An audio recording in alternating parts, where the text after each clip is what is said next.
Bismillah, Assalamualaikum warahmatullahi wabarakatuh. Waalaikumsalam warahmatullahi wabarakatuh. Waalaikumsalam warahmatullahi wabarakatuh. Alhamdulillahi wassalatu wassalamu ala rasulillah wa ala alihi wa sahbihi wa man walah. Allahumma alimna ma yanfa'una wanfa'na bima 'allamtana warzuqna 'ilman nafi'an ya rabbal alamin. Allahumma arina al-haqqa haqqan warzuqna ittiba'ah wa arina al-batila batila warzuqna ijtinabah. Amma ba'du. Alhamdulillah, kita lanjutkan pembelajaran kita pada kitab Sulamut Taufiq ila mahabbatillahi ala tahqiq, yang kita telah sampai kepada maksiat lisan di antara maksiat-maksiat anggota tubuh yang lainnya. Maksiat lisan merupakan maksiat yang paling banyak diberikan contoh oleh Sayyid Abdullah, dan ini selaras dengan sabda Nabi Muhammad SAW, aktsar ma yudkhilu an-nas an-nara, atau kama qala alaihi salatu wasalam,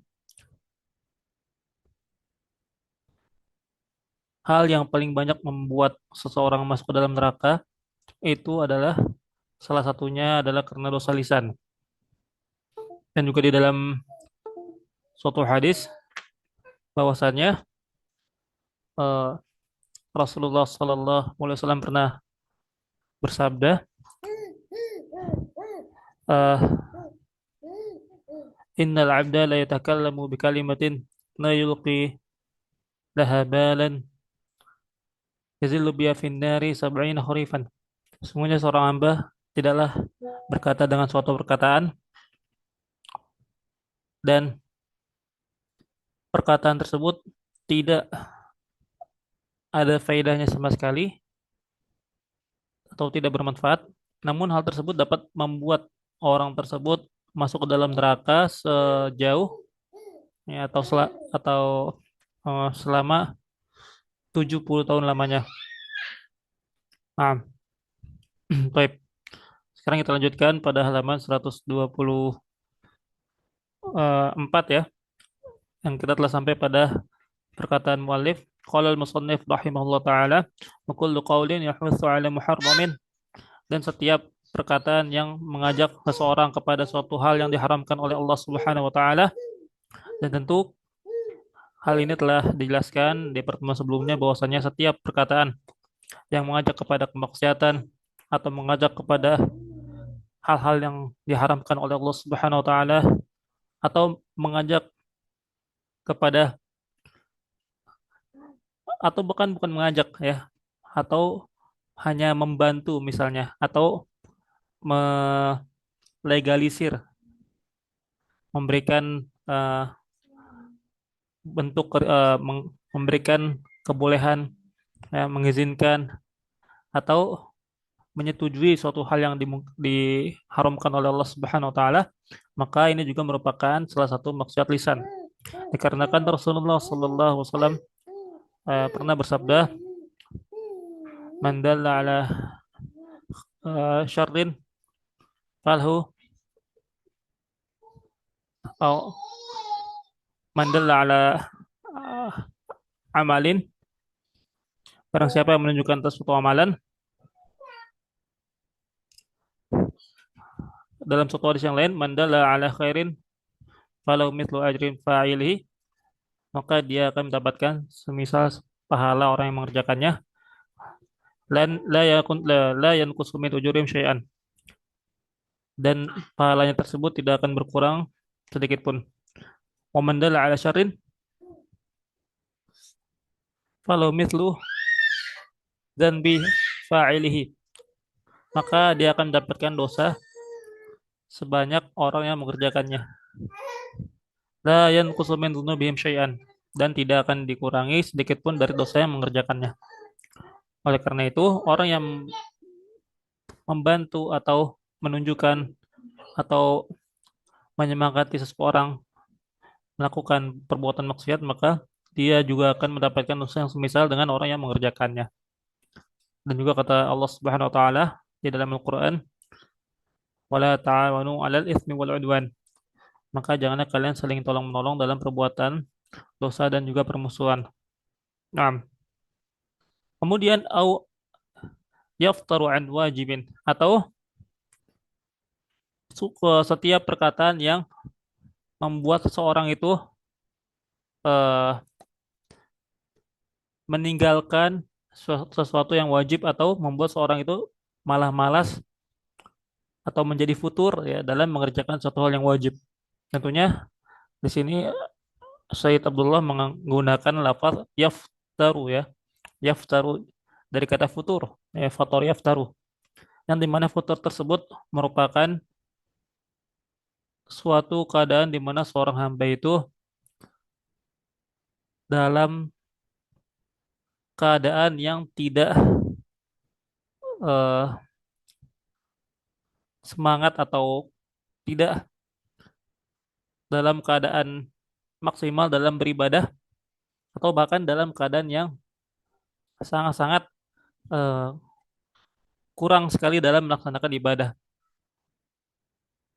Dan ini mengindikasikan bahwasanya kalau seandainya seseorang membuat orang lain yang tadinya ia melaksanakan suatu kewajiban dengan semangat, ya dengan penuh giroh, kemudian ada orang yang ingin mengajaknya untuk eh, tidak terlalu serius dalam melakukan ibadah tersebut, atau mungkin bahasanya jangan terlalu kaku misalnya gitu ya. Nah, maka perkataan ini juga termasuk ke dalam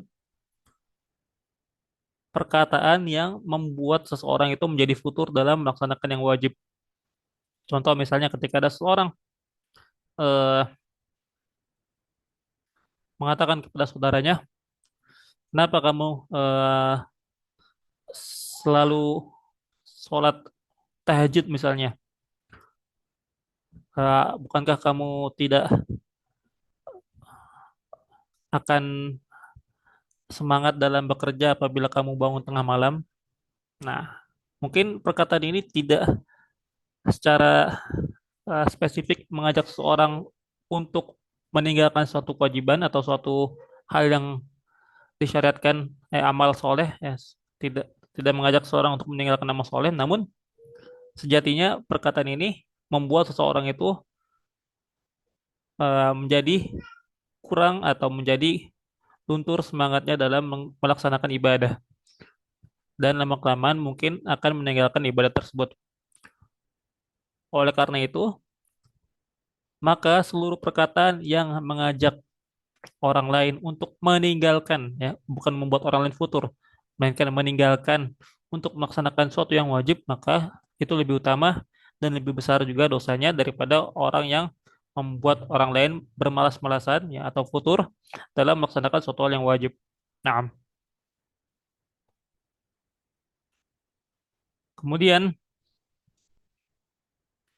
eh, Rasulullah Shallallahu Alaihi Wasallam juga pernah bersabda mengenai hal tersebut, man a'ana ala ma'siyatin walau bisyarti kalimatin kana syarikan fiha. Barang siapa yang membantu dalam atau atas suatu maksiat, walau hanya sekedar sepenggal kata, maka dia termasuk orang yang membantu dalam melakukan maksiat tersebut. Dan tentunya juga dapat eh, mengakibatkan dosa bagi orang yang mengatakannya. Ah, kemudian wakul kalamin yaqdahu fid din, dan setiap perkataan yang mencela agama. Dan ini contohnya sangat banyak sekali ya. Dan al-qadah di sini dijelaskan oleh Syekh Muhammad Nawawi Al-Bantani bahwasanya al-qadah di sini maksudnya adalah baik itu ya mencela, mencela atau dalam artian menghina ya, apapun dalam hal agama, ataupun eh,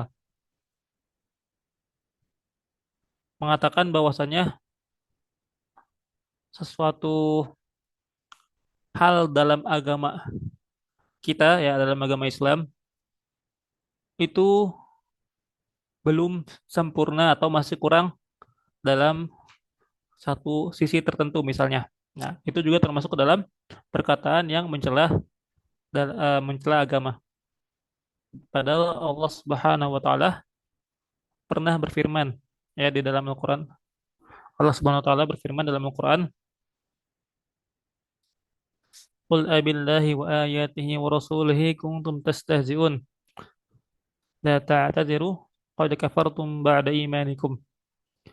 Katakanlah wahai Muhammad, apakah dengan Allah dan juga dengan ayat-ayatnya Allah Subhanahu wa taala dan juga dengan Rasulullah sallallahu alaihi wasallam engkau menghina ya engkau bercanda, maka janganlah kalian meminta maaf dikarenakan kalian telah kafir setelah kalian beriman. Nah, dan ayat ini turun ketika terjadi suatu pembicaraan di kalangan ya, orang-orang yang munafik ya. Mereka berkata, kami tidak pernah melihat orang yang lebih penakut ya, lebih buncit ya dan lebih pecundang daripada Nabi Muhammad SAW. Padahal mereka itu mengatakan tersebut dengan maksud bercanda. Namun Allah Subhanahu wa taala mengatakan bahwasanya perkataan tersebut merupakan perkataan kekufuran yang membuat mereka yang mengatakannya itu keluar dari agama Islam. Na'udzubillahi min zalik.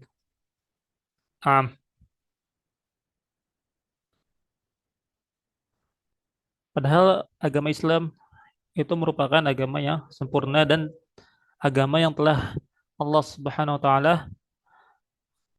kabarkan kepada kita bahwasanya agama yang diridhoi oleh Allah itu hanya agama Islam. Allah Subhanahu wa taala berfirman, "Innad dina 'indallahil Islam." Sesungguhnya agama yang diridhoi Allah, agama di sisi Allah adalah hanya agama Islam saja.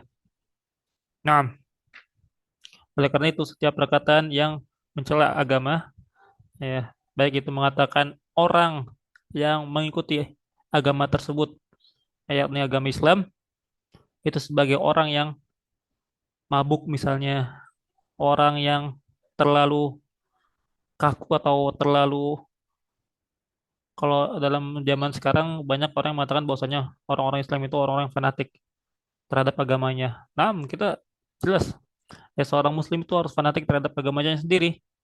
Ya, kalau mereka tidak fanatik dalam agamanya, maka tentu mereka di- eh, tidak dikatakan sebagai Muslim yang sempurna. Tidak masuk dalam Islam, tidak mengikuti agama Islam, masuk dalam agama Islam secara kafah. Padahal kita disuruh oleh Allah Subhanahu wa taala untuk masuk ke dalam agama Islam secara kafah. Kata Allah, "Ya ayyuhalladzina amanu dukhulu fis silmi kafah."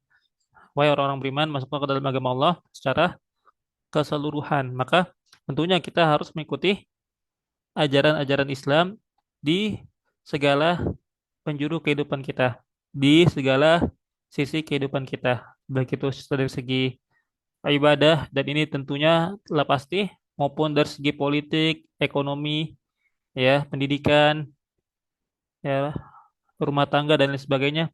Maka kita harus mengedepankan ajaran-ajaran agama Islam dibandingkan dengan ajaran-ajaran yang lain.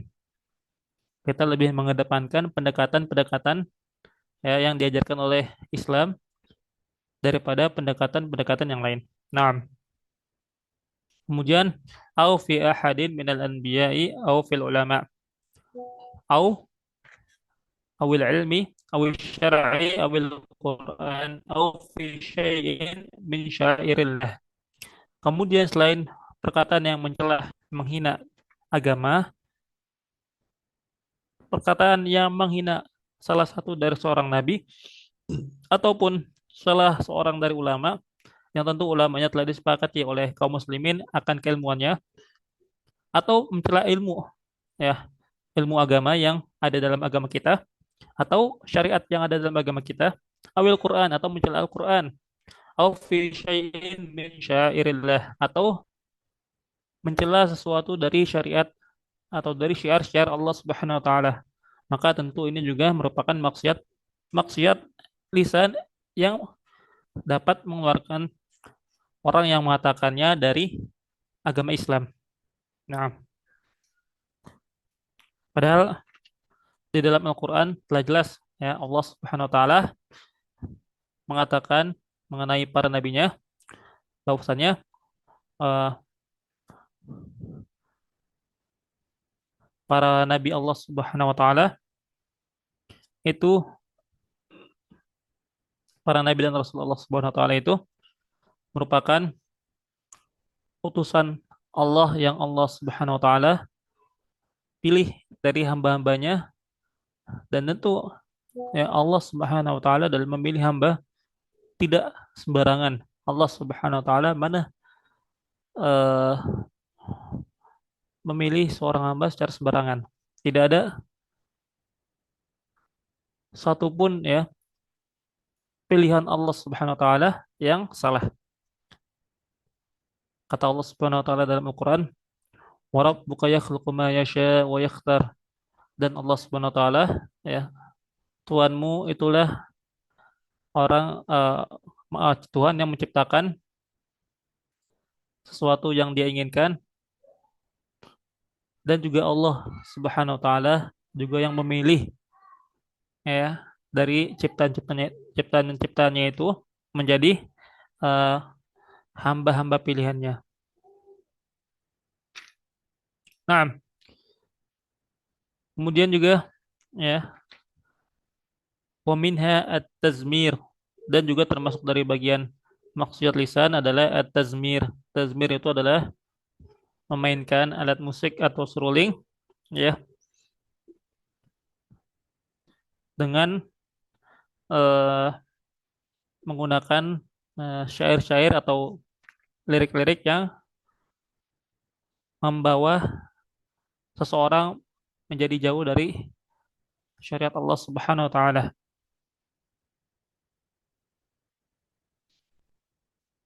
Dan tentunya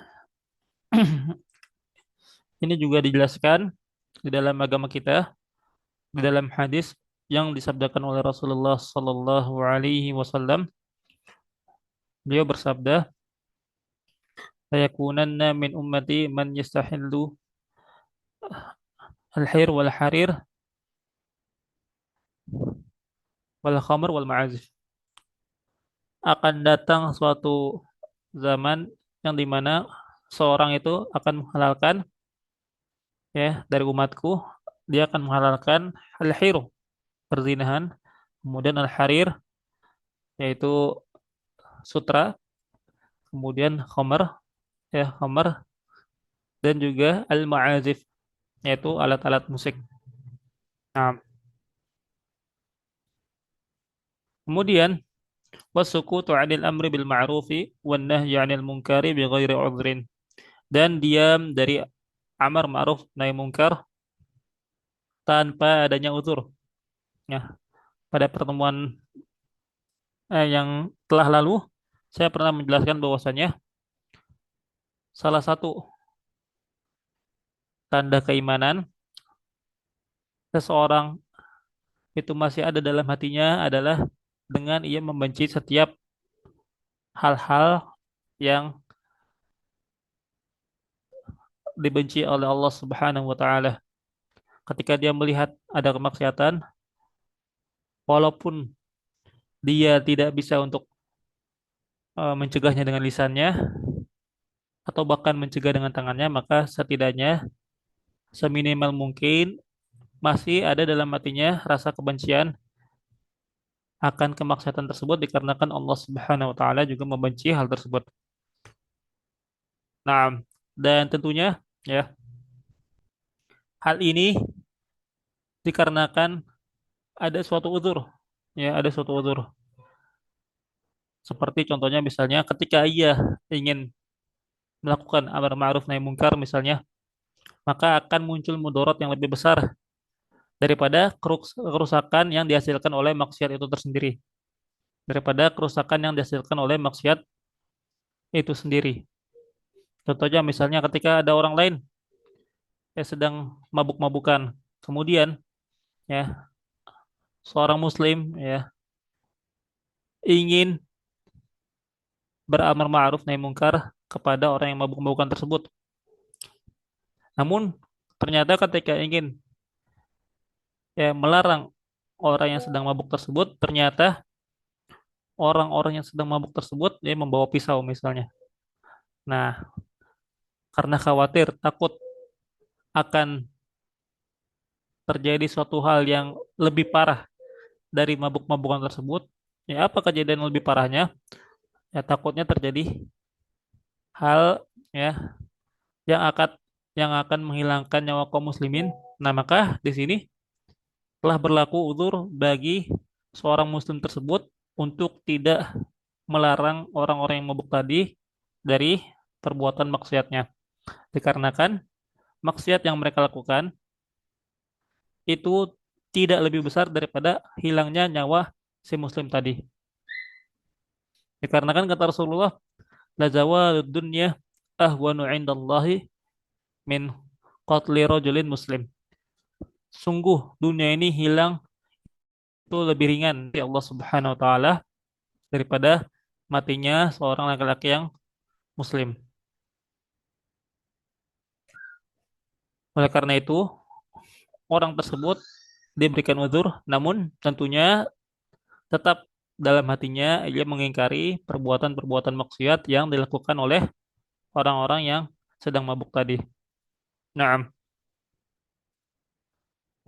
adapun contoh ya ketika seseorang melakukan eh, meninggalkan amal amar ma'ruf nahi mungkar dikarenakan tanpa uzur, misalnya seperti seorang pemimpin misalnya ya, seorang pemimpin yang dia itu memiliki kekuasaan, memiliki wilayah dalam ya mencegah, melarang, memberikan perintah yang sifatnya itu maslahat terhadap rakyatnya.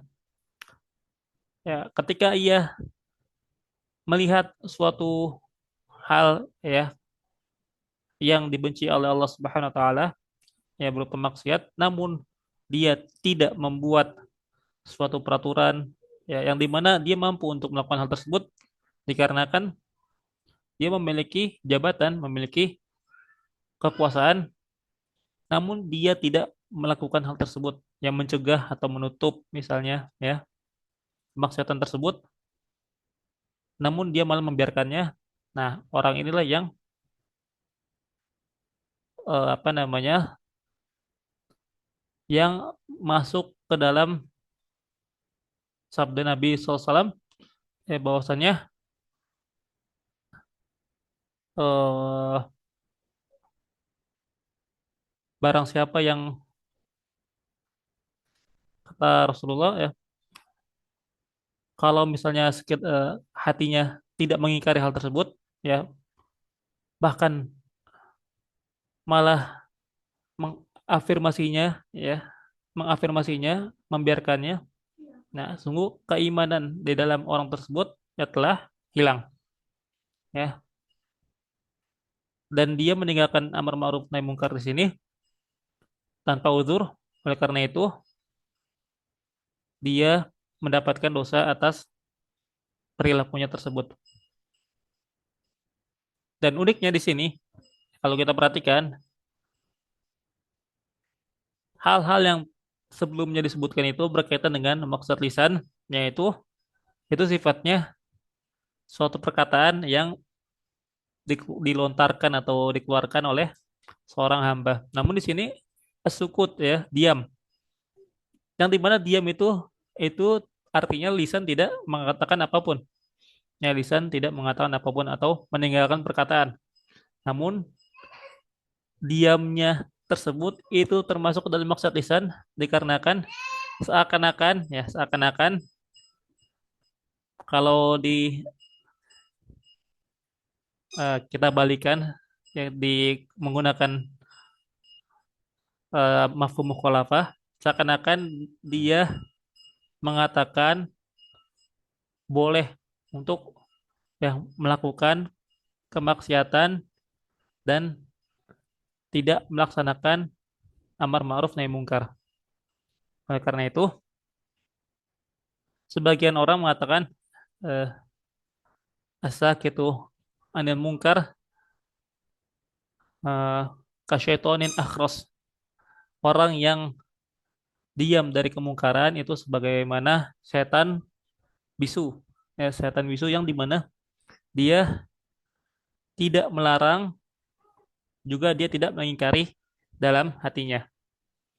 Nah, kemudian selanjutnya wakat mul ilmi, ya, dan menyembunyikan ilmu al-wajibi ma'a wujudi talib, ya, menyembunyikan ilmu yang wajib padahal ada orang yang ingin menuntut ilmu tersebut. Dan ini juga termasuk ke dalam maksud lisan, ya, sama seperti sukut, ya. Katem ini juga sifatnya itu sukut atau dia tidak mengatakan sesuatu bahkan menyembunyikan. Ya, ini juga termasuk ke dalam maksud lisan. Walaupun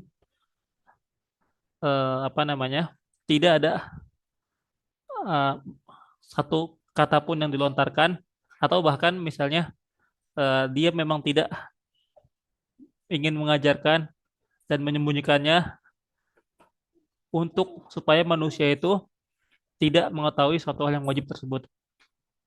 Nah, maka ini juga termasuk ke dalam dosa lisan yang dimana kita telah pelajari bahwasanya ilmu yang wajib ini adalah ilmu-ilmu yang dijelaskan di dalam kitab Sulamut Taufik ini. Ini merupakan ilmu-ilmu yang wajib diketahui oleh setiap muslim yang dimana seorang muslim tidak patut untuk tidak mengetahuinya.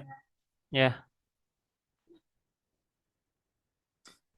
yaitu ilmu tentang akidah, ya, tentang tauhid kepada Allah Subhanahu wa taala, mengetahui kesyirikan, hal-hal yang dapat membatalkan keislaman kita. Itu merupakan ilmu-ilmu yang wajib diketahui oleh setiap muslim.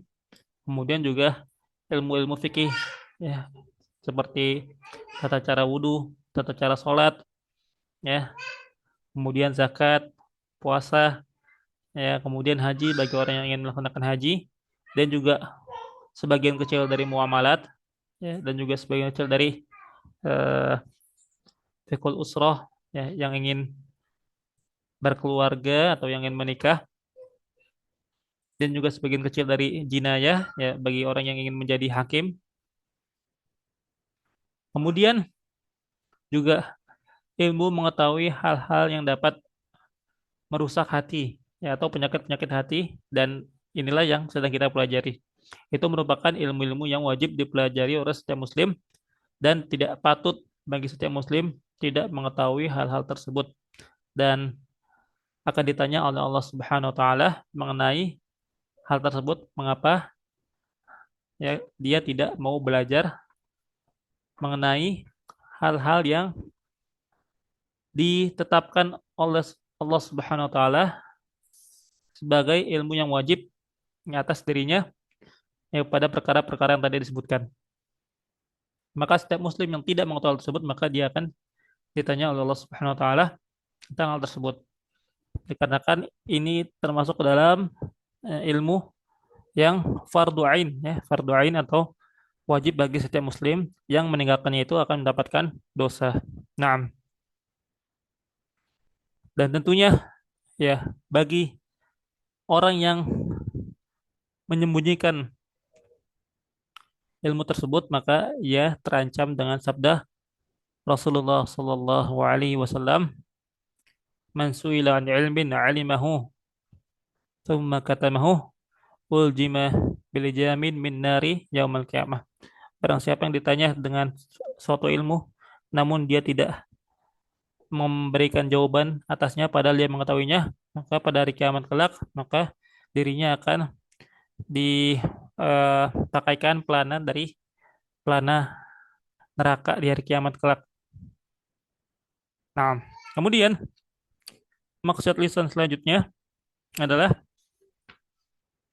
ad dan tertawa li khurujir rihi au ala muslimin istiqaran lahu. Ya, yaitu tertawa dikarenakan keluar angin, ya. Tertawa dikarenakan keluar angin, maksudnya adalah buang angin, ya. Dan tertawanya tersebut, ya, itu dengan maksud untuk menghinakan. Au ala muslimin, ya. Atau tertawa atas seorang muslim, ya. Tertawa atas seorang muslim, ya, untuk maksud menghinakan muslim tersebut. Nah, yang pertama itu adalah tertawa dikarenakan keluar angin, dikarenakan apa namanya, hal tersebut merupakan suatu nikmat dari Allah Subhanahu Wa Taala dan tidak boleh bagi setiap muslim itu untuk mencela nikmat Allah Subhanahu Wa Taala yang telah Allah Subhanahu Wa Taala berikan. Kemudian, ya, menghinakan seorang muslim tentunya ini juga ya hal yang diharamkan karena Rasulullah Shallallahu Alaihi Wasallam bersabda,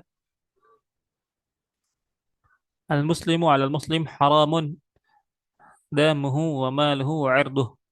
Eh, Muslim atas muslim yang lainnya itu haram dalam hal darah, kemudian harta, kemudian juga kehormatan. Maka tidak boleh bagi setiap muslim menghinakan muslim yang lainnya. Al muslimu man salim al muslimu dan min lisani wa yadihi. Seorang muslim itu adalah yang muslim lainnya itu merasa selamat dari lisannya dan juga tangannya. Nah, kemudian wakat musyahadah au nisyanul Quran, ya, dan menyembunyikan syahadah persaksian padahal dia mengetahui perkara yang disaksikannya tersebut namun dia sengaja menyembunyikannya dikarenakan mungkin takut, ya, akan dizolimi oleh orang yang melakukan, ya, orang yang melakukan atau orang yang bersalah di pengadilan tersebut, atau dikarenakan dia ingin, ya, mendapatkan keuntungan dengan menyembunyikan persaksiannya tersebut. Dan tentu ini juga termasuk dalam dosa yang besar, ya, dikarenakan dengan dia menyembunyikan persaksian maka dia telah mengambil hak, ya, yang seharusnya itu untuk orang lain, namun dikarenakan dia menyembunyikan syahadahnya, persaksiannya, maka hak tersebut tidak, ya, didapatkan. Kemudian Al Quran dan lupanya Al-Quran. Nah, lupanya Al-Quran juga termasuk maksiat hati, ya. Nah, afwan, maksiat hati, maksiat lisan. Dikarenakan, ya, kita membaca Al-Quran dengan lisan kita dan juga eh, kebanyakan orang yang lupa hafalan Quran itu dikarenakan maksiat yang telah mereka lakukan. Dan uniknya, ya, para ulama itu mengatakan bahwasanya lupanya seseorang dari hafalan Quran yang dia telah hafalkan itu sebagian ulama mengatakan bahwasannya itu merupakan suatu perbuatan dosa. Namun sebagian lainnya mengatakan tidak, itu bukan termasuk ke dalam perbuatan yang dosa. Intinya artinya luputnya hafalan Quran dari seorang muslim itu bukan merupakan suatu bentuk kemaksiatan. Nah, namun dijelaskan oleh banyak ulama bahwasanya lupanya itu perlu diperinci. Nah, lupanya itu perlu diperinci. Kalau lupanya itu disebabkan karena kelalaian dia dalam eh, melaksanakan ketaatan kepada Allah yang membuat ia menjadi lupa terhadap ayat-ayat Al-Quran, atau dikarenakan, ya, kemaksiatan yang ia lakukan, maka tentu ini berdosa, ya, berdosa, lupanya ia dalam hafalan Qur'annya itu merupakan suatu kemaksiatan. Rasulullah Shallallahu Alaihi Wasallam pernah bersabda dalam satu hadis, celaka bagi orang yang eh, menghafal Al-Quran, kemudian ia melupakannya. Oh, kama qala alaihi salatu wassalam. Namun, kalau lupanya itu disebabkan dikarenakan sifat manusiawinya, ya dikarenakan manusia itu tempatnya lupa dan salah, ya. Dikarenakan manusia itu tempatnya lupa dan salah, oleh karena itu manusia diambil dari kata insan, ya. Insan merupakan eh, perubahan kata dari kata nisyan, ya, atau dari kata uns, ya. Dikarenakan sifat manusiawi itu merupakan sifat yang jibili, yang kita tidak bisa menghindar dari hal tersebut, ya. Kita dipaksa untuk senantiasa berbuat salah, eh senantiasa lupa. Nah, kalau misalnya lupanya ia atas hafalan Qur'annya itu dikarenakan sifat manusiawinya, ya, maka hal ini bukan merupakan kemaksiatan, bukan merupakan bentuk dosa atas lupanya ia terhadap hafalan Qur'annya. Nah, itulah rincian mengenai lupanya seseorang dari Al-Quran, apakah itu termasuk ke dalam maksiat ataupun bukan. Kemudian, watar kurot salamil wajibi alaika, dan meninggalkan ya balasan salam yang wajib atas dirimu. Nah, ya, balasan salam yang wajib itu seperti apa ya? Yaitu balasan salam yang dilontarkan oleh sesama Muslim, ya, dan bukan dari ajnabi atau ajnabi, ya, yaitu ketika misalnya seorang muslim, ya, laki-laki sama laki-laki mengucapkan salam namun ia tidak menjawab salamnya tersebut, maka ia telah berdosa. Namun kalau seandainya ya laki-laki ya diucapkan salam kepadanya dari seorang perempuan, dan tentunya dia bukan mahramnya, ya, dan mungkin kalau ia membalasnya maka akan menjadi suatu fitnah, nah, maka dibolehkan baginya untuk meninggalkan jawaban salamnya tersebut, atau dia bisa membalasnya namun dengan suara yang pelan, ya, dengan sir, tidak dikencangkan agar tidak menjadi fitnah bagi laki-laki tersebut. Atau sebaliknya, ya, misalnya seorang perempuan yang tidak membalas salam dari seorang laki-laki ajnabi, ya, atau dia menjawabnya dengan pelan, dengan sir, untuk menghindari fitnah. Nah, maka itu dibolehkan.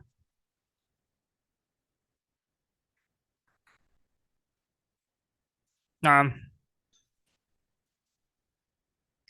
bahkan disebutkan bahwasanya kalau seandainya salam yang diucapkan tersebut walaupun berupa tulisan, walaupun berupa tulisan, maka wajib bagi seseorang itu untuk menjawabnya dengan tulisan pula. Nah, kemudian ya wal qublatul muharrikatu lil muhrimi bin nusuki, dan juga ya suatu bentuk cium, ya, al muharrikah, yang dapat membangkitkan ya syahwat lil muhrim bagi orang yang sedang ihram binusukin, ya, dengan ihram, ya, haji atau umroh, wali shaimin fardon, dan juga bagi seorang yang saum dalam saum yang sifatnya wajib, maka cium untuk orang yang sedang melakukan ihram atau sedang puasa yang wajib, yang hal tersebut dapat menggerakkan syahwatnya atau membangkitkan syahwatnya, maka itu juga merupakan suatu maksiat yang dilakukan oleh mulut atau lisan. Atau liman la tahillu lahu qabalatuhu, atau terhadap orang yang tidak halal ya baginya untuk ia cium. Tentunya ini juga merupakan bentuk maksiat ya. Dan telah disebutkan dalam hadis kata Rasulullah, la an yut'ana ra'su rajulin bimikhyatin min hadidin khairun lahu min an yamassa imra'atan allati la tahillu lahu. Sungguh seorang muslim itu ditusuk ya dengan jarum dari besi ya di hari kiamat kelak itu lebih ringan daripada ia harus menyentuh perempuan yang tidak halal baginya. Untuk menyentuh saja yang tentunya ini lebih ringan untuk membangkitkan syahwat, itu ancamannya seperti itu, maka apalagi yang lebih dari itu, yaitu dengan mencium seseorang yang tidak halal baginya. Tentunya ini lebih berat atau lebih besar dosanya dibandingkan hanya menyentuh saja. Nah, dan inilah ya maksiat-maksiat lisan atau maksiat-maksiat ya, yang dilakukan oleh mulut kita yang tentunya wajib bagi kita semua sebagai selaku seorang muslim untuk menjauhinya agar tidak termasuk ke dalam ya hal yang disabdakan oleh Rasulullah, yaitu penyebab seseorang masuk ke dalam neraka adalah karena dosa-dosa lisan. Dan mudah-mudahan Allah Subhanahu wa taala memberikan taufik kepada kita untuk menjaga lisan kita, untuk senantiasa lisan kita itu hanya basah untuk berzikir kepada Allah Subhanahu wa taala dan juga digunakan untuk perkataan-perkataan yang baik ya, yang ma'ruf, dan juga Allah Subhanahu wa taala menjadikan lisan kita untuk menjadi penyambung ya lidah-lidah para nabi ya, para rasul, dengan kita berdakwah kepada sesama muslim, melaksanakan amar ma'ruf nahi mungkar, yang dimana hal tersebut dapat eh, menegakkan agama Islam ya ke depannya. Nah, ya mungkin pertemuan kita sampai sini saja ya. Kurang lebihnya mohon maaf apabila ada kesalahan kata dan hal-hal yang kurang jelas ya. Segala kesempurnaan datangnya dari Allah Subhanahu wa taala dan segala kesalahan datangnya dari saya dan syaitan. Kita tutup dengan doa kafaratul majlis. Subhanakallahumma wa bihamdika asyhadu an la ilaha illa anta astaghfiruka wa atubu ilaik. Assalamualaikum warahmatullahi wabarakatuh. Waalaikumsalam warahmatullahi wabarakatuh. Jazakallah khairan. Wa jazakumullahu khairan katsiran. Terima kasih atas kehadirannya. Barakallahu fikum.